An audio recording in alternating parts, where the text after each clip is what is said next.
महाराष्ट्र विधानसभा चुनाव प्रचार अब जोर पकड़ने लगा है। झारखंड में भी चुनाव प्रचार तेजी से हो रहा है और अब कांग्रेस, बीजेपी समेत सभी दलों के स्टार प्रचारक इन राज्यों में पहुंचना शुरू हो गए हैं। अगले कुछ दिनों में महाराष्ट्र में सबसे ज्यादा बड़े नेताओं के तूफानी दौरे होने हैं। प्रधानमंत्री नरेंद्र मोदी महाराष्ट्र में 11 रैलियां करेंगे। 8 नवंबर से पीएम मोदी जनसभाओं को संबोधित करना शुरू कर देंगे।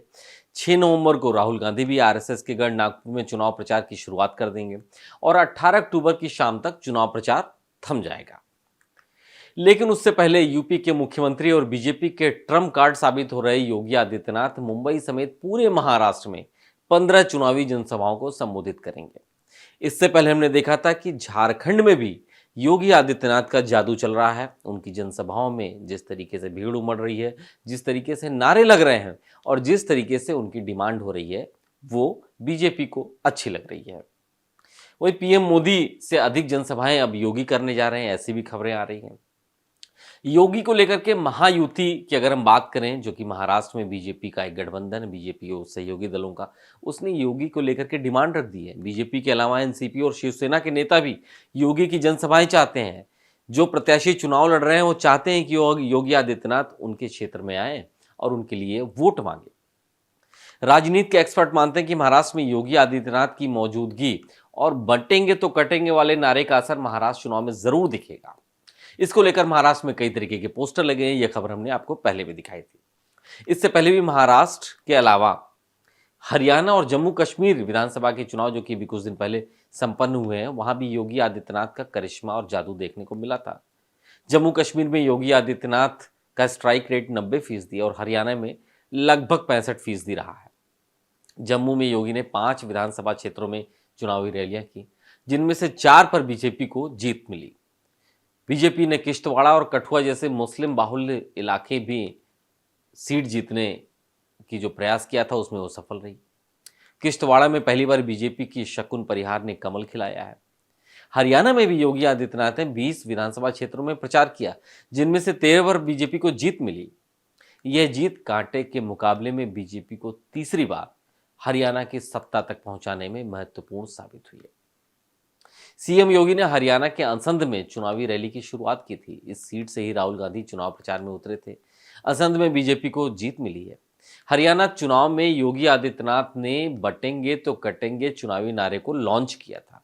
यानी सबसे पहले योगी आदित्यनाथ ने बटेंगे तो कटेंगे ये चुनावी कैंपेन में हरियाणा में इस्तेमाल किया। हालांकि इससे पहले आगरा के एक कार्यक्रम में उन्होंने इस बात का जिक्र इससे पहले कर दिया था। अब माना जा रहा है कि इसी नारे में ग्राउंड पर इस कदर कमाल किया है कि बीजेपी ने हरियाणा में एंटी इनकम्बेंसी और कांग्रेस के नैरेटिव को ध्वस्त करके वहां पर सरकार बना दी।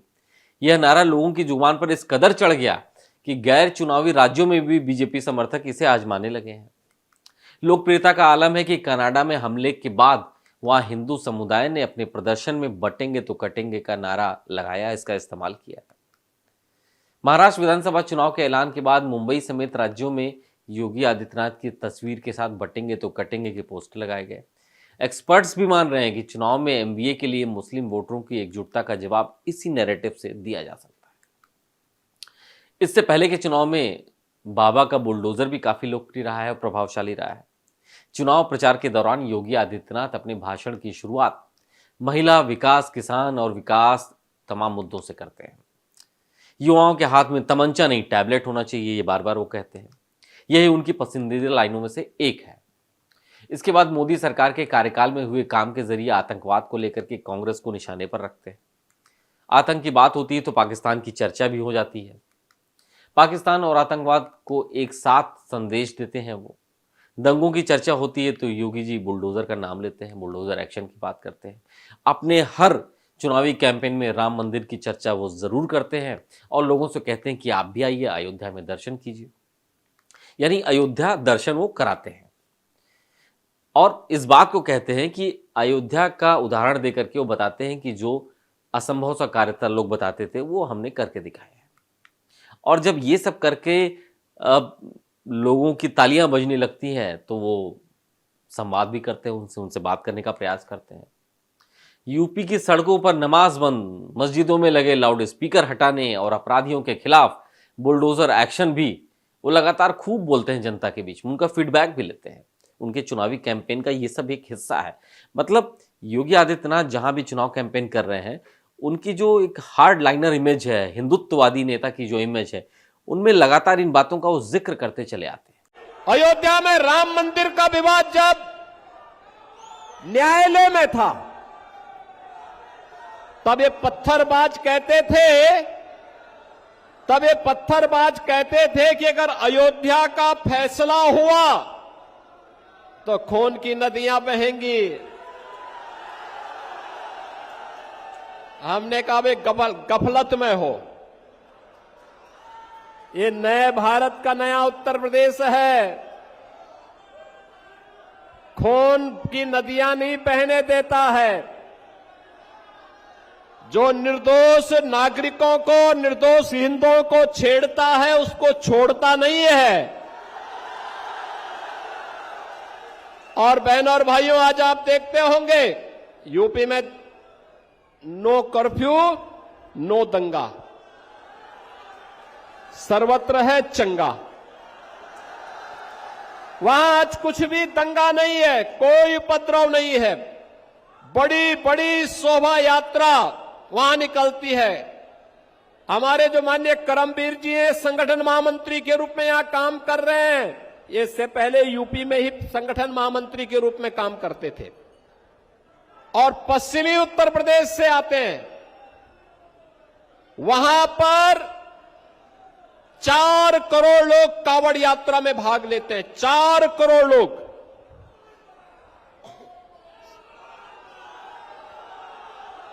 बहनों और भाइयों, ये 4 करोड़ शिव भक्त कांवड़ यात्रा निकालते हैं।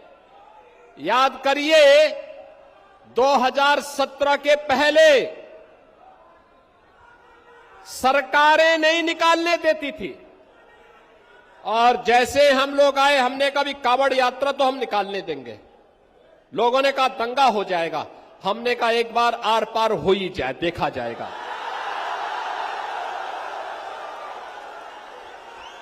और बहनों और भाइयों, आप देखते होंगे 4 करोड़ लोग जाते हैं, तिनका नहीं हिलता, और उल्टा हेलीकॉप्टर से पुष्प वर्षा करके पूरी यात्रा निकाली जाती है। हरियाणा में राहुल गांधी के जातिगत आरक्षण के जवाब में उन्होंने बटेंगे तो कटेंगे नारा दिया था और ये पॉपुलर हुआ।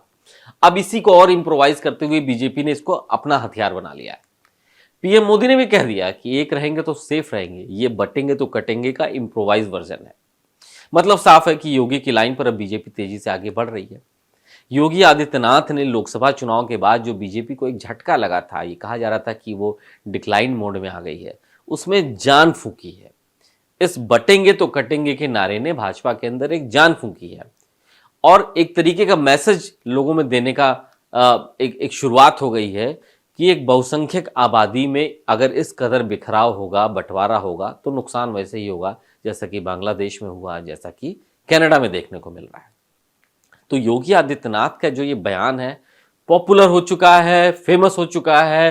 प्रधानमंत्री मोदी खुद इसके इम्प्रोवाइज वर्जन को लगातार कह रहे हैं, बीजेपी भी इसको लगातार कह रही है। इसका असर भी दिख रहा है और बहुत सारी जगहों पे इसको अलग अलग तरीके से कहा जा रहा है। तमाम बीजेपी के नेता ये कहते हैं कि इसको गलत तरीके से नहीं देखना चाहिए। बटेंगे यानी अगर हमारा समाज बटेगा, बांटा जाएगा तो नुकसान होगा। विभाजनकारी अगर काम करेंगे हम तो दिक्कतें होंगी। सबको एकजुट रहना चाहिए। लेकिन इसको बहुत सारे लोग जो विपक्षी पार्टियों के नेता हैं और बहुत सारे सेफोलॉजिस्ट ये कहते हैं कि ये बांटने वाली राजनीति है कि मेजॉरिटी वर्सेस माइनॉरिटी, मतलब मेजॉरिटी एक रहे, माइनॉरिटी अलग रहे। मतलब इस देश में इस कदर इस बयान को तमाम लोग देखने का प्रयास कर रहे हैं। लेकिन योगी आदित्यनाथ का जो बयान है, कुछ भी कह लीजिए, पॉपुलर तो है ही। हर पॉलिटिकल पार्टी अपना एक नैरेटिव तय करती है। विपक्षी पार्टियों पर आरोप लगता है कि वो मुस्लिम तुष्टीकरण की राजनीति करती हैं, तो बीजेपी पर अब मेजॉरिटी के को लेकर के राजनीति करने का लगातार आरोप लगाया जा रहा है कि ये बांटने वाली विभाजनकारी है। लेकिन इसके अगर फायदे बीजेपी को मिल रहे हैं और इस लाइन को खुद प्रधानमंत्री इम्प्रोवाइज करके कह रहे हैं और उदाहरण के साथ दिया जा रहा है, तो इसका फायदा बीजेपी को कई राज्यों में, अभी हाल में हरियाणा और जम्मू कश्मीर में देखने को मिला है। अब आने में झारखंड में और महाराष्ट्र इसका उदाहरण है कि यहाँ पे इस लाइन की बहुत सारी डिमांड देखने को मिल रही। बहुत सारे लोग कह रहे हैं कि भाई योगी जी आए, उनके लिए चुनाव प्रचार करें। मतलब योगी आदित्यनाथ एक ट्रम्प कार्ड बन गए हैं। उनकी ये लाइन ट्रम्प कार्ड की तरह हिट हो रही है। जैसे कि अभी देखिए अमेरिका में डोनाल्ड ट्रम्प, वो भी इसी हार्ड लाइन छवि पर चल रहे हैं, हार्ड लाइन इमेज पर चल रहे हैं। वो सिर्फ अमेरिकन्स की बात करते हैं। उसी तरह योगी सिर्फ इंडियंस की बात कर रहे हैं, हिंदुओं की बात कर रहे हैं, हिंदुस्तान की बात कर रहे हैं। तो यही पसंद आ रहा है लोगों को, और इसका फायदा हरियाणा में मिला है बीजेपी को, जम्मू कश्मीर में मिला है, और अब महाराष्ट्र में योगी आदित्यनाथ एक ट्रम्प कार्ड बने हैं। बटेंगे तो कटेंगे का जो बयान है योगी आदित्यनाथ का, वो भी वहां पर एक ट्रम्प कार्ड की तरह हिट होता हुआ दिखाई दे रहा है। बहरहाल योगी आदित्यनाथ के इन बयानों को आप कैसे देखते हैं? क्या ये बांटने वाला बयान है? क्या ये बयान ऐसा है कि हम सभी समाज को एक मिलकर रहना चाहिए, चाहे हिंदू मुस्लिम या सबको एकजुट होकर के रहना चाहिए, या फिर ये बीजेपी की अपनी लाइन है, अब इसी हार्ड लाइनर हिंदुत्ववादी छवि के साथ, इमेज के साथ, मेजॉरिटी की राजनीति के साथ बीजेपी आगे बढ़ेगी? क्या लगता है आपको? कमेंट करके ज़रूर बताइएगा। अगर आपको ये वीडियो पसंद आया तो इसको लाइक कीजिएगा, सब्सक्राइब कर लीजिए। डेली लाइन शेयर करते रहिए, हमारे वीडियोस को देखते रहिए। Daily line.